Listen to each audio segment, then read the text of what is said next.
Take a look at this man as he runs from police. He drops to the ground. Then the officer strikes his right arm, kicks the same arm, and then his side.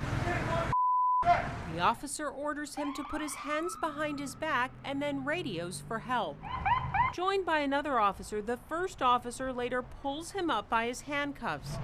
And as they arrive at the squad car, shoves the man in with his foot. Oh, no. State Representative G.A. Hardaway watched the video with us and said he was outraged. There's obviously some abuse going on here, excessive force. When I'm looking at a young man that's on the ground and supporting himself with one arm, laying down, that's not a position where he's a threat to anybody standing. Steve Mulroy, a former federal prosecutor and civil rights lawyer for the Department of Justice, agrees. When the suspect was already down on the ground and with his arms indicating that he was going to comply, offering no resistance and not failing to obey any commands from the officer, it was not justified for the officer to strike him with a nightstick or to kick him. Hardaway says the officer's conduct endangers not only Memphians, but other officers because it feeds into the community's distrust of police.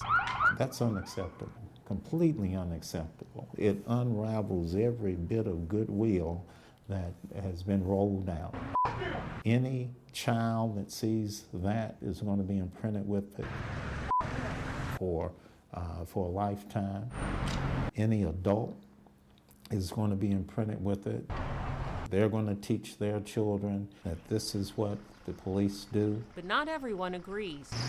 Out for a walk with his wife and son, James Ritchie saw the arrest and said he was pleased with the officer's response. They pretty much followed standard procedures that an MPD officer would follow.